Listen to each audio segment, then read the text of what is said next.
In this slide, I would like to share with you the idea how to solve boundary layer problems by using the Navier Stokes solution. So to ease this discussion, okay, we will use two-dimensional laminar boundary layer.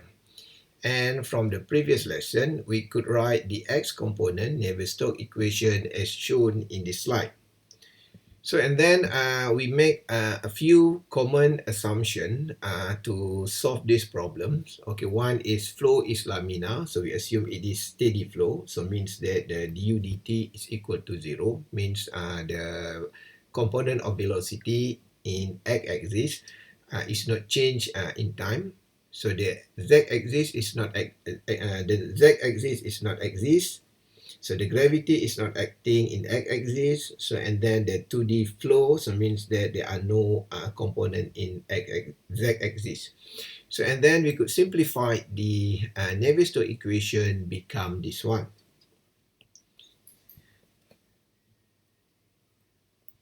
So and then in this equation, so the nu here is the kinematic viscosity. So we change actually.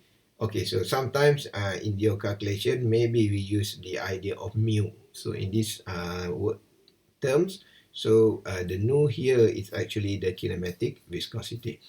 So and then we check the dimensionless variable. So this is the non-dimensional or dimensionless variable. So we have x, we have y, we have u, we have nu, and we have p for pressure here. So we substitute or we do the dimensionless analysis. So we have this lesson in chapter 3. So and then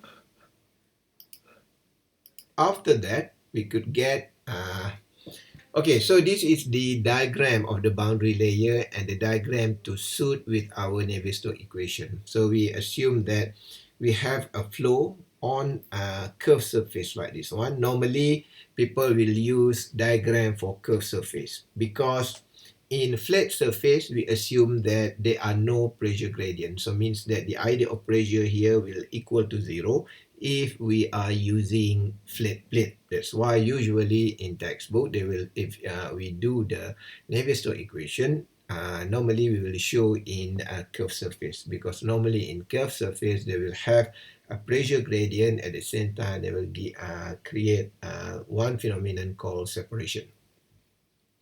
So the capital U here is the free stream velocity. So means the velocity of the fluid before it touch the surface. So and then we assume that this is the y-axis and perpendicular to y-axis is the x-axis. So and then this is the thickness of boundary layer, and this is the direction of u velocity, and this is the direction of v velocity. So normally we assume that there is only a small value of v velocity, because in curved surface, okay, the boundary layer thickness will go upper and upper like this, and at one point the separation will occur. So means that why this flow could move upward like this, because it has a component in y-axis. Okay, so and then this is the continuity equation, so it is the common one, and then to make we just do the equivalent. So u over L means the free stream velocity here divided by L means the total length of the plate is equal to the velocity of V over the delta.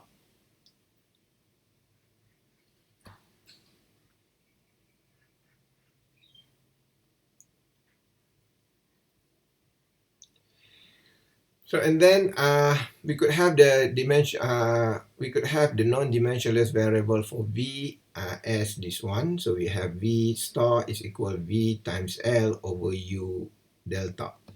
So and then okay, we do the dimensionless analysis. So we substitute the value of all of this one. So, and then we rearrange, and then we multiply each term by L over U square.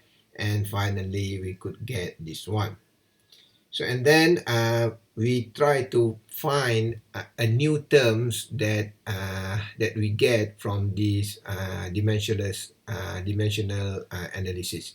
So we could find that we have nu over UL. We could get this one. Okay, yes, we have a nu over UL here, but it is okay for us to take this value because this value we have two terms, mean nu over UL and also L over delta square.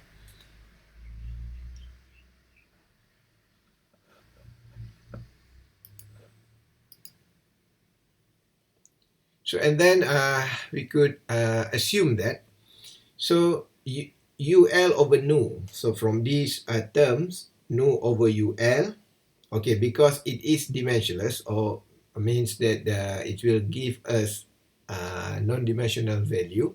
So nu over UL, so it is okay to write as UL over nu. So we just reverse the value. Okay, so and then this is the common term for the Reynolds number. So and then because we have L over delta here, okay, we have L over delta here. So and then we could write as this one. So this is the idea of something like this. So let's say we have nu over UL. So we have L square over delta. So this is just L over delta. So and then if it is equal to 1, so we have a delta over L here. So we have a nu over UL. So nu over UL is actually 1 over Reynolds number. So and then we have D over L. So we have D over L is equal to 1 over square root Reynolds. So we I'm sorry. So we have a square root here. So you just assume that this equation is actually equal to 1. So this is the idea of this one. So means from these terms, okay. So and then you could get that here. You could have this idea, and finally you could get that delta is actually 1 times L over square root Reynolds. That's why if you look back into Blasto's exact solution, we found that the delta is actually 5x over square root Reynolds, because the idea is from the dimensionless analysis, to get the delta is actually we need parameter of x or L divided by square root Reynolds. So we have x and square root Reynolds, and then the one here is a parameter, something that you need to add to make sure that you could deliver a correct value. So in this situation, so we could determine that integer is actually 5. Okay, that's another importance of dimensionless analysis, to make sure that our equation is actually reflect the real one.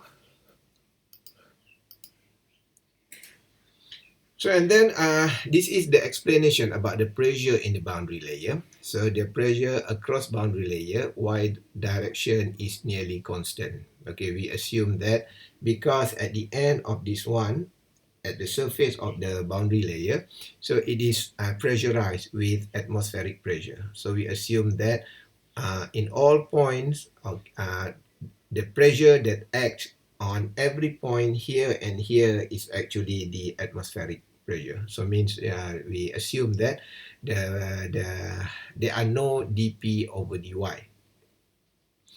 However, pressure across the x direction of the boundary layer cannot be assumed as 0. The value of the pressure can be calculated, but it is make the equation more complicated. So we assume because the velocity keep changing from one point to another.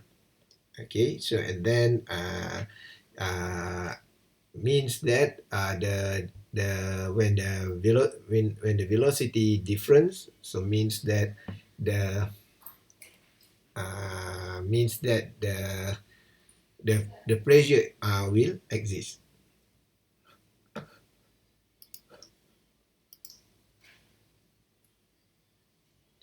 So, and then the pressure at the outer edge of a boundary layer can be measured experimentally by a static pressure tab at the wall directly beneath the boundary layer. Potential flow analysis and Bernoulli equation may also be used to calculate the pressure of the boundary layer. So this is the idea how to calculate the pressure on the surface. So I think you already know to use the pitot tube or something like this. So, and then from the Bernoulli equation, we could write as this one. So we have a P over rho plus 1 over 2 U square as constant. So if you're not familiar with this equation, you could start with the common Bernoulli equation, P over rho G plus V square over 2G plus Z is equal to constant. Okay.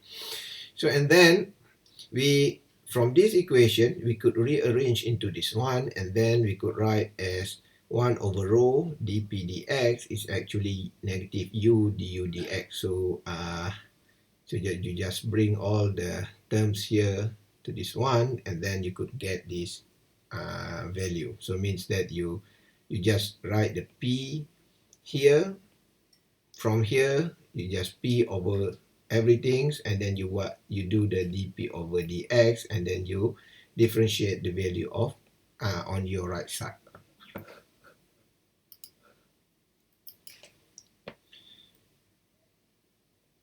So, and then we replace the Navier Stokes equation from the to become this one. So so this is our previous Navier Stokes equation. So we replace the terms of 1 over rho dp dx with this term, and then we ignore this term since the kinematic viscosity is too small. The changes of velocity u along the x direction also too small. The sum will be too small. So this is the assumption made by the if you want to solve the boundary layer using the idea of Navier Stokes equation.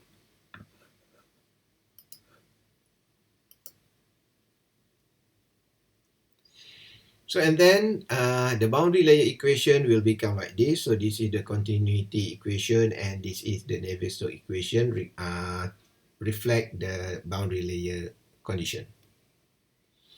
So, and then to solve the problems, we need to know the boundary condition. So I think you could imagine what point need to be taken. So we need to take a situation or point at the lower end here and at the top end here.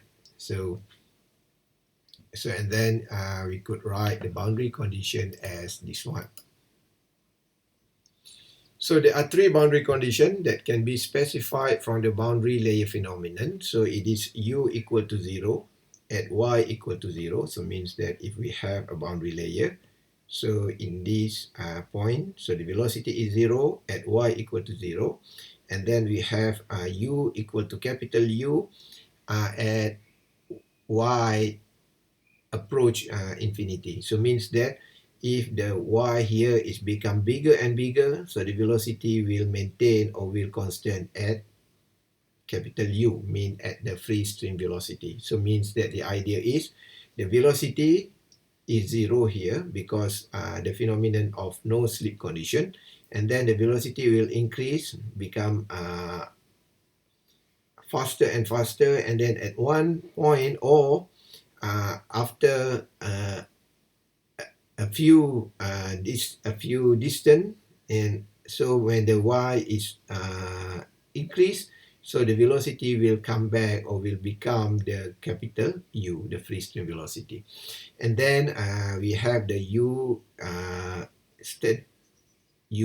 so this is the uy at xy, so may or may not be 0. So this idea is actually the idea of no slip condition. So in previous chapter, I also show you how to calculate if the no slip condition is not exist. So means that if the velocity here is still, if this molecule is still moving at certain speed. But normally, we will assume that the no-slip condition will occur. So, and then this is the Blasto solution. So the assumption for Blasto solution can be taken like this one. The flow is steady, incompressible, and two-dimensional in XY plane. The Reynolds number is high enough that the boundary layer approximation is reasonable. The boundary layer remain laminar over the range of interest, and no pressure gradient remain in the x direction boundary layer. So that boundary layer equation will become like this one. So again, for Blasto solution, it's normally the solution is polaminar, because in turbulent boundary layer we will use the another method of Blasius. So and then the equation will become like this, and this is the boundary condition.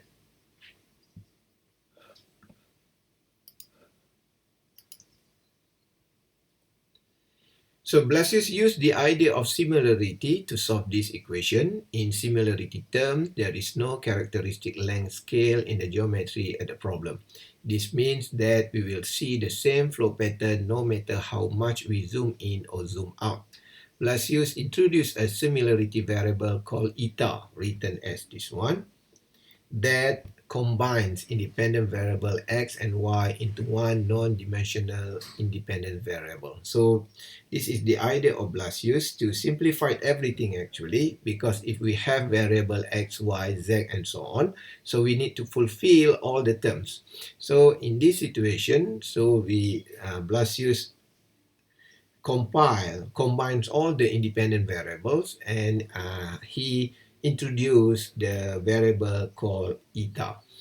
And Blasius solved for a non-dimensionalized form of the x component of velocity, and it will become like this. F prime is equal to u over capital U.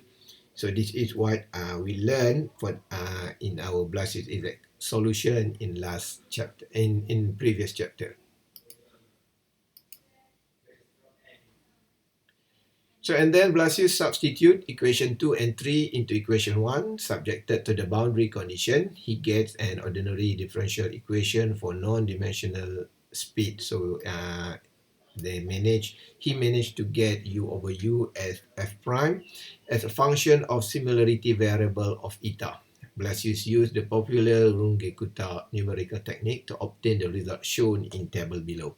So we are not going to calculate this one, but we assume that all the parameter Blasius did in a numerical way. So and then they could produce this table. So again, if your question, if you given a question for Blasius exact solution, you need to solve these problems according to the table given. Okay, so and then what you need to do is you need to find the nearest value to 99%. So means, yes, sometimes it show the value of 1 here, but please take the 99%. Okay, so and then eta is the similarity variable as defined in equation 2. Function f eta is solved using Runge-Kutta numerical technique. F is proportional to the stream function. F prime is proportional to the x component of velocity in the boundary layer, or it can be say at f prime is equal u over u, and f double prime is proportional to the shear stress. So and then to solve this, so and then okay, if we plot this one, so we found that the graph is curved like this one, and then we found that at 99% here, okay, the value of eta can be determined. So the Blasius profile in similarity variable of the boundary layer growing on a semi-infinite flat plate. Experimental data show a circle are at Reynolds 3.64 times 10 to the power of 5.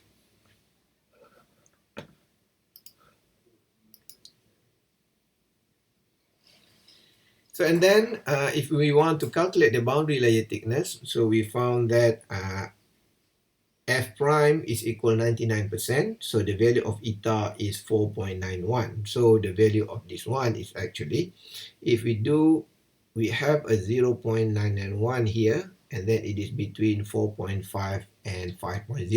So if we want to calculate very accurate, so you need to do interpolation calculation, and then you will get the value of eta is 4.91, and then we substitute the value in eta, so we could determine that the delta here is 4.91x over square root naught. So you may compare with the previous solution for the Blasto's exact solution. So on that solution, so we take the nearest value. That's why we could get eta is equal to 5. So and then we could get delta here is 5x over Reynolds number, over square root Reynolds number. So at this time, so I just want to not to complicate the way, so I just to show you the flow, and then if you really need do the precision calculation, so please calculate the value of f prime here equal to 99% or 0.99. So and then we could calculate the shear stress. So I just give you the answer here. You could repeat the calculation based on the previous notes. You will get the shear stress is 0.332 rho u square over square root re naught, and the local drag coefficient will become 0.664 over square root re naught. And then finally you could calculate the drag coefficient. So